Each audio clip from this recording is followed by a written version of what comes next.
man, just y'all and a plate of soon-to-be award-winning barbecue?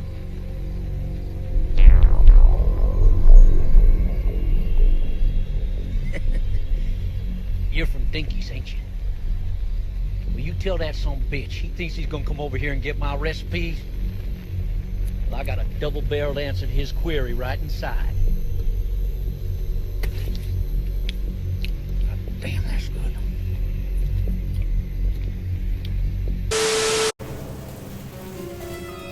Hello, Freak Shows. Today, we're doing something very special. We're making a brisket. And not only that, but we're doing it in 6 hours because some of us don't have all day to be sitting around a smoker. So, while I'm hunting a brisket, you can watch how I do my methods. Oh, and be careful, weapon safety. Keep your finger straight and off the trigger, not like someone that I know with the initials of Alpha Bravo. But however, enjoy the video.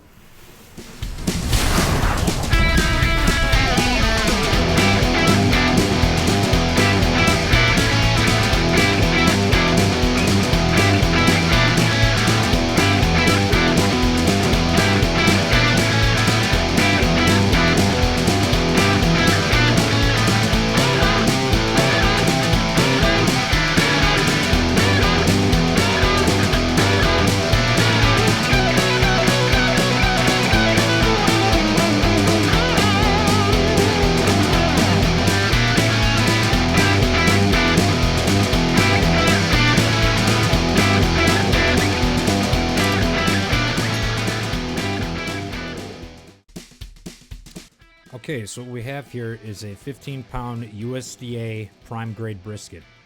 I get asked all the time, what's the secret to making a good brisket? No secret, it's the meat. Don't skimp on the meat. I got a real good eye for prime meat. Runs in the family.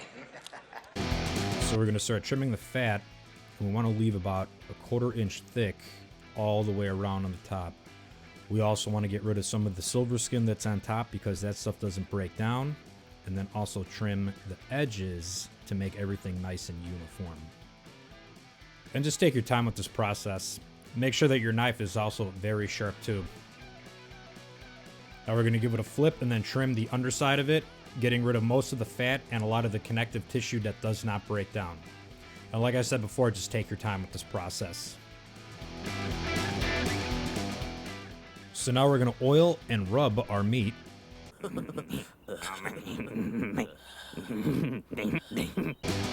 put a thin layer on the top, bottom, and all sides, covering the brisket so the rub can stick.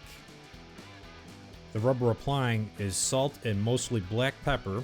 I like to keep it pretty simple because, again, it's all about the quality of the meat that should shine through. Be sure to cover top, bottom, and all sides with the rub, and be very generous with it. Don't worry about over-salting your brisket. It is a huge piece of meat, and it's a pretty hard thing to over-salt. Now we're going to go into the grill setup, where we're going to do the snake method, where we run a layer of coals around the rim of the grill. The coals are stacked on top of one another to have a slow fuse type burn.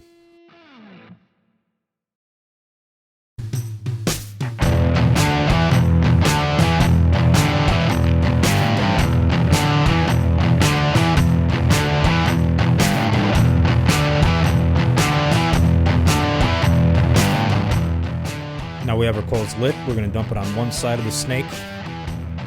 So it's going to catch, and then eventually it's going to slow burn all the way around. We're now going to add a tin pan as a heat shield. Place some wood on the unlit coals, so when the coals do light, it also catches the wood too for a consistent smoke.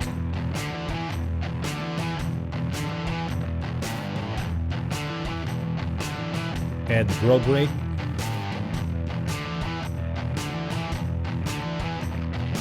Add some water to make sure that the temperature is controlled.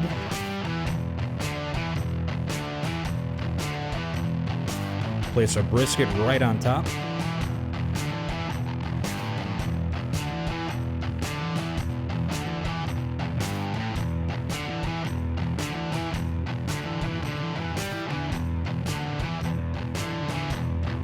We're going to inject it with a little beef base in the center to get some flavor and also some salt in the center too.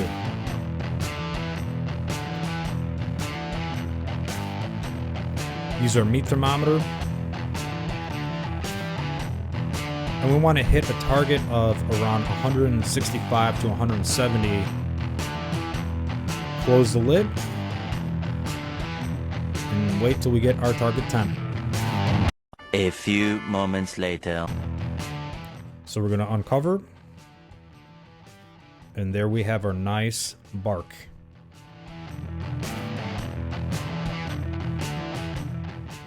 So now we're going to take our brisket that's got some nice color on it, and we're going to wrap it.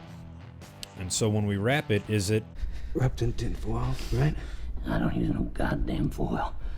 Absolutely not. We use butcher paper because it breathes and it's not going to ruin the bark that we worked hard to get.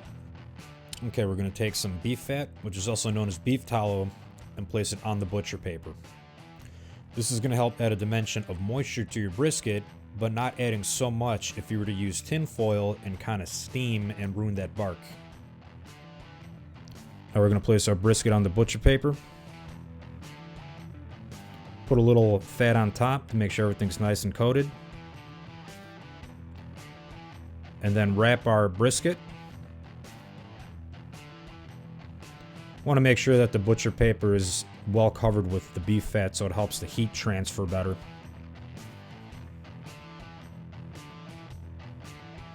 Place it back on the grill. Put our meat probe right in. And we want to hit an internal temperature target of 203 to 205 degrees.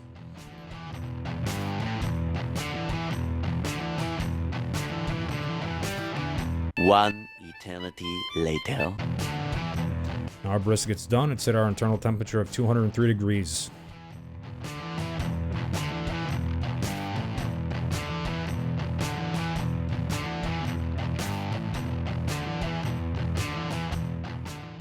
We're going to unwrap it and see what we got.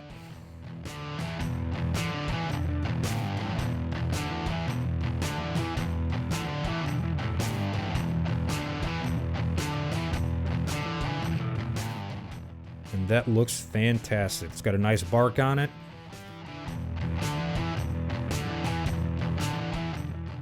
So now we're going to cut into it. That's the point side. That's the flat. So we're going to cut it down the center where both meet, and then cut the point in half.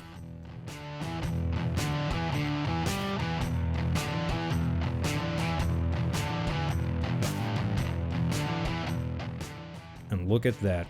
That looks fantastic. Nice and juicy. You can see the juices render right out when you squeeze it. It's got a nice little smoke ring around it. And now we're going to cut the point in half.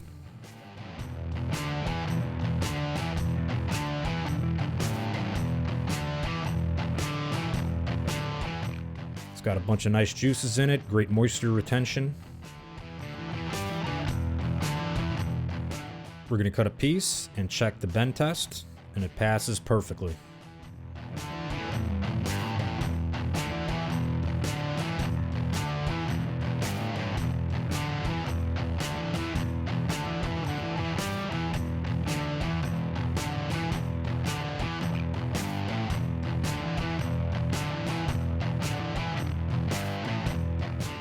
And then finally, we're going to pull it apart, nice and tender.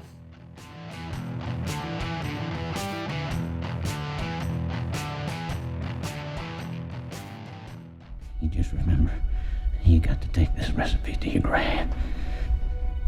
I think I can goddamn guarantee that.